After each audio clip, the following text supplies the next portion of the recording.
Everybody move up if they possibly can. Can they move up? اللهم رب هذه الدعوة التامة والصلاة والسلام على الفضيل وبعد مقام الذي بعده.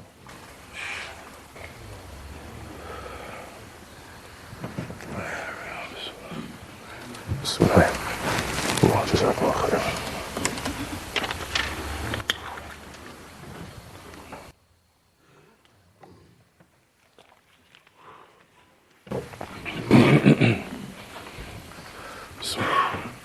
إن الحمد لله نحمده ونستعينه ونستغفره ونعوذ بالله من شرور أنفسنا وسيئات أعمالنا من يهده الله فلا مضل له ومن يضلل فلا هادي له وأشهد أن لا إله إلا الله وحده لا شريك له وأشهد أن محمدا عبده ورسوله صلوات الله وسلامه وبركاته عليه يا أيها الذين آمنوا اتقوا الله حق تقاته ولا تموتن إلا وأنتم مسلمون يا أيها الناس اتقوا ربكم الذي خلقكم من نفس واحدة وخلق منها زوجها وبث منهما رجالا كثيرا ونساء واتقوا الله الذي تساءلون به والأرحام إن الله كان عليكم رقيبا يا أيها الذين آمنوا اتقوا الله وقولوا قولا سديدا يصلح لكم أعمالكم ويغفر لكم ذنوبكم ومن يطع الله ورسوله فقد فاز فوزا عظيما أما بعد فإن خير الكلام كلام الله تبارك وتعالى وأحسن هدي محمد صلى الله عليه وسلم وشر الأمور محدثاتها وكل محدثة بدعة وكل بدعة ضلالة وكل ضلالة في النار.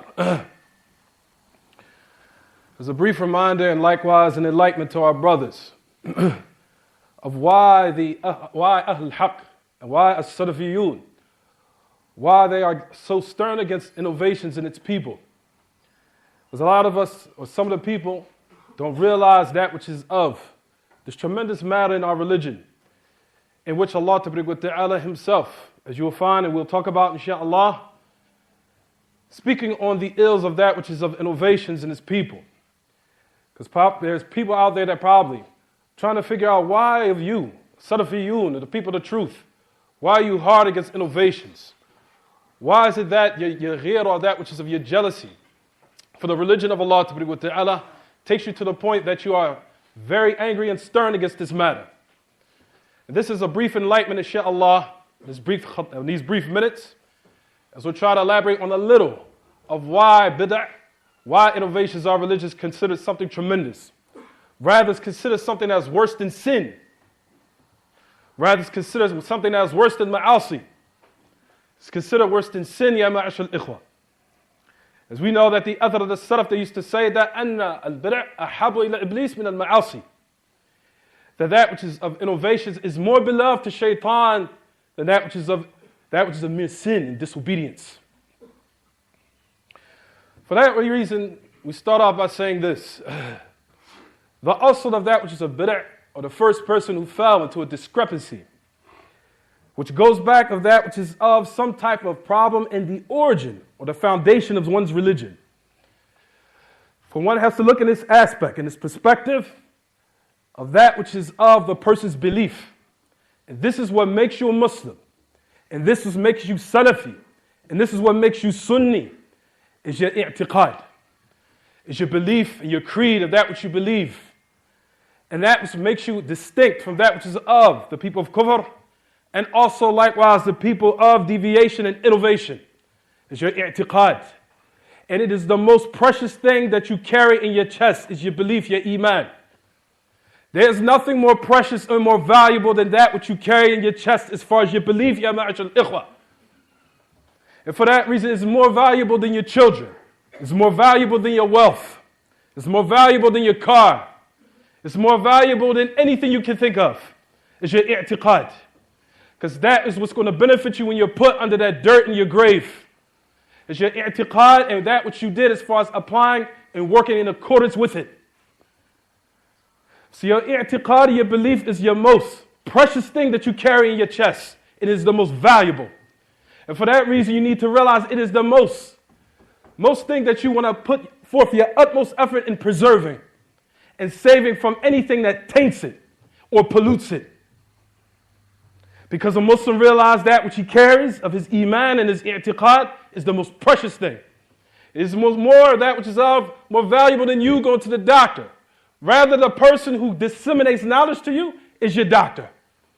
And that is the reason why if a person was to go to the hospital and the person used to ask the doctor, and that's just for your body, you want to know who he is, who his credentials are, who did he sit with, does he know what he's doing? That's for your body. What about your belief?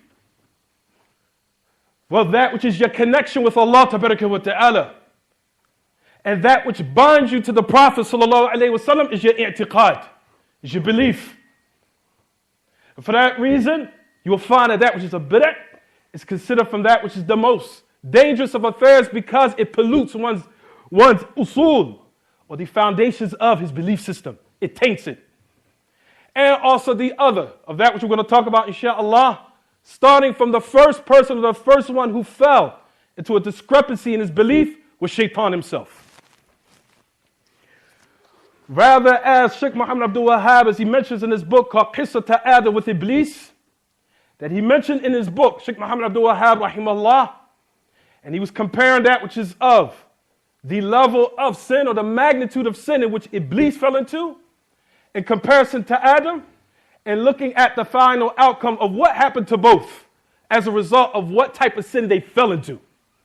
If you notice the sin of that which Iblis, what he fell into, was that which Allah tabaraka wa ta'ala said in this book, where he said that which Allah tabaraka wa ta'ala had clarified and said it upon the tongue of Iblis, where Iblis had said, he says of that which is فَبِمَا أَغْوَيْتَنِي لَأَقْعُدَنَّ لَهُمْ صِرَاطَكَ الْمُسْتَقِيمِ ثُمَّ لَآتِيَنَّهُم مِّن بَيْنَ أَيْدِيهِمْ وَمِنْ خَلْفِهِمْ وَعَنْ أَيْمَانِهِمْ وَعَنْ شَمَائِلِهِمْ وَلَا تَجِدُ أَكْثَرَهُمْ شَاكِرِينَ. And the meaning of shakirin, as the tafsir says, muwahhideen. As we'll talk about, inshallah, bi'idhnillah, when Allah ta'ala told Iblis to make prostration to Adam, just submit to the wahi, submit to the revelation, because we know revelation is infallible. It is protected and it is absolute perfection because it emanated from Rabbul Alameen. Rabbul Alameen commanded Iblis, just prostrate and make subservience and submit yourself to the wahi. Don't try to oppose the wahi with your opinion and your intellect. That which is of Iblis, use his opinion. Not only did he oppose the wahi, rather he used the evidence to oppose the wahi from his opinion and his intellect. Where he said that which is of prostrate to Adam. He said, أَنَا خَيْرٌ مِّنْ خَلَقْتَنِي مِنْ نَارٍ وَخَلَقْتَهُ مِنْ طِينٍ. That I am better than him. You created me from fire, you created him from clay. That is the also was to show that Iblis had used his opinion to oppose the revelation. Meaning there was a discrepancy in his belief when he opposed the revelation of Allah Ta'ala by using his intellect and his mind and an analogy in order to oppose the wahi. That's number one. Number two, he also went against that which is of the qadr, which is also pertaining to that which is of the Qadariyah. What the Qadariyah believe of that which is from the Jabriyah, who believe that the actions have been forced upon the slave, where Shaitan said, فَبِمَا أَغْوَيْتَنِي لَأَقْعُدَنَّ لَهُمْ صِرَاطَكَ الْمُسْتَقِيمِ. Because of you misleading me, that I will sit and I will lurk and I will wait for them and prostrate in the road. And I will prostrate in that path that would lead you to him, that will lead them to you. I will sit in that road, but the meaning of the ayah, فَبِمَا أَغْوَيْتَنِي. Because of you misleading me. It's not my fault. It's your fault that you misled me. And look at the bad adab. Look at the mannerism he had with Allah Ta'ala. The bad mannerism is saying, oh Allah Ta'ala, it's you that misled me. It has nothing to do with me and my actions. You misled me. Number two. Number three, why Shaitan also likewise have fell into discrepancy or fell into being from the accursed is because of his kibr, his arrogance. Which kibr and arrogance, as we know, ya ma'ashal ikhwa, is something that is tremendous because you're taking a characteristic of Allah, tabaraka wa ta'ala. Because Allah is the only one that has the characteristic of kibriyah. And he is mutakabbir because he belongs to him everything that's in the heavens and the earth. And no one owns anything except Allah gave it to you. And he wanted to see how you were going to conduct in it. So the end of affairs and matters, ya ma'ashal ikhwah, Allah belongs to him. Everything in the heavens and the earth. Everything we have has been handed down from Rabbul Alameen to see how we're going to conduct in it. Whether we're going to use it for halal or haram type of manners and ways. That's number one. Or number three. So Shaitan fell into that which is of a discrepancy in his belief by opposing the wahi with his opinion. What came as a result of it, ya ma'ashal ikhwah? Notice that he had became from the accursed as a result of it. And he became from those who will be what? Who receive the ultimate punishment from Allah, will be thrown in the hellfire and he will never come out. As with pertaining to Adam, what happened with Adam? Adam had fell into a sin because of shahwa. Adam had fell into sin because of his desires. And despite of that, Allah Ta'ala clarified upon the tongue from Adam that he accepted his tawbah. فَتَلَقَّى آدَمَ مِنْ رَبِّهِ كَلِمَاتٍ فَتَابَ عَلَيْهِ. So that which was the outcome we know, what happened with Shaitan, he became from that which is from, who's expelled from out of the mercy of Allah, and the la'na of Allah came down upon Iblis. And Allah Ta'ala made him from the accursed all the way up to the day of resurrection, he will be in hell forever. Which shows that innovation, the usul of it, of a discrepancy in the usul, the usul, the belief system of a person, goes back to Iblis. And look what was the final outcome of Iblis, where he ended up in the hellfire forever, and he also became from the accursed, and he was expelled from the rahmah of Allah forever as a result of his discrepancy in his belief system, which is also the meaning of bid'ah. Bid'ah is where one innovated, as we'll talk about inshallah, where a person that falls into bid'ah falls into a discrepancy in his belief, in his i'tiqad, which is very dangerous. Because, ya ma'ashal ikhwah, it is very highly unlikely you will make tawbah from what you're doing if you believe that what you're doing is from the religion, and actually it isn't, as we'll talk about in the second khutbah. Walhamdulillahi Rabbil Alameen.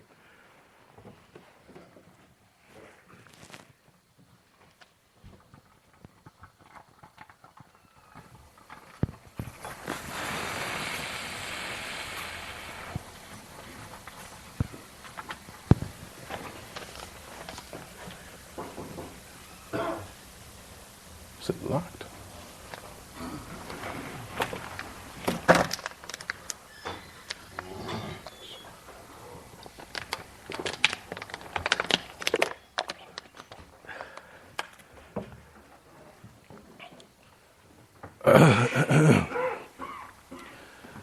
Alhamdulillahi wahdahu wassalatu wassalamu ala man la nabiyya ba'dahu wa ala alihi wa sahbihi ومن تمسك بسنته ليوم الدين وسلم تسليما كثيرا أما بعد. So we know that the origin of bid'ah, ya ma'ashal ikhwah, goes back to Iblis. And looking at the outcome of what happened to Iblis shows how bid'ah is worse than sin. Due to the fact that which happened to Iblis, ya ma'ashal ikhwah, the outcome of it, he came from the accursed and expelled forever from the rahmah of Allah Ta'ala. In contrast to Adam, ya ma'ashal ikhwah, what happened with Adam, as a result of it, he was expelled from paradise. But Allah Ta'ala accepted his tawbah and said that you're going to be on this earth until an appointed time, which is a time of that which is of trials and tests, ups and downs, happiness, times of grief, sometimes of one being sad, times of one being sad, times of one being happy. Pain. Sometimes you're healthy, sometimes you're sick. Sometimes you're in times of happiness, sometimes you feel sad. That's why we've been put here. Test. That's why we were landed here on this earth. A test. It's a test. And the times when you're happy and the times when you're sad, to see what are you going to say when you're sad? Are you going to say what pleases Allah or what displeases Allah? Times of happiness when Allah is giving you some type of His rahmah.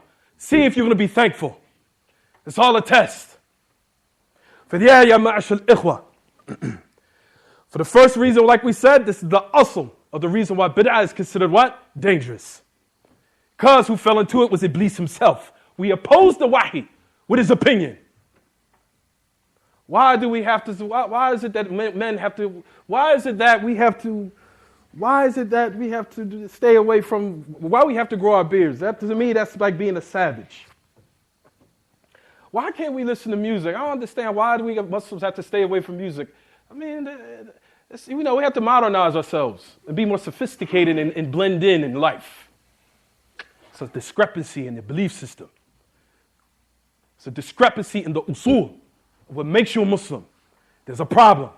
Either ignorance or hawa, one of the two. Why is it that we can't make dua right after all the different salawats? Right after Salat al-Fajr, I want to raise my hands and dua and go like this as soon as I salam out. Why can't I dua? It's good. Why can't I salam out or as soon as I want to make dua? It's ibadah, it's worship. And we say the athar of Muhammad ibn Sirin, when there was a man of that which was in the masjid, and he was praying during a time where it was prohibited to pray. And he was praying an abundance of that which is a raka'at of different types of worship, that which is a raka'at in prayer. And he was doing it in a manner in which was prohibited. And Muhammad Sirin says, what are you doing here praying this salat during this time, especially during the times where it's prohibited?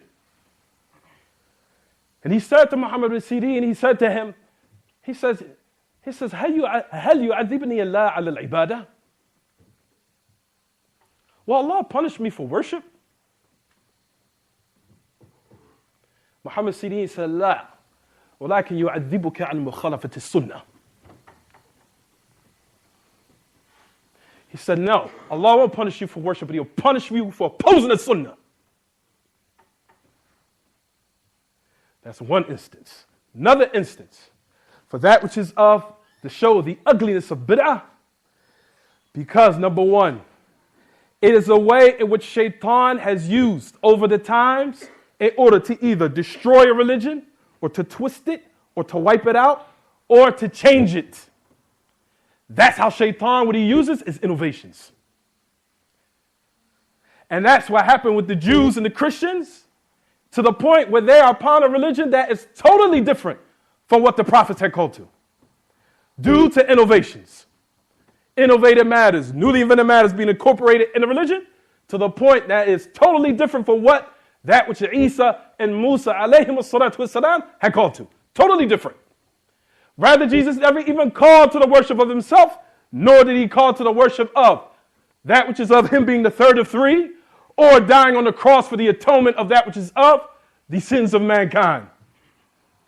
That was incorporated from that which is of Paul, what Shaykh al-Islam Taymiyyah mentioned in his book, of that which is called al-Jawab al-Sahih ala man baddala din al-Masih.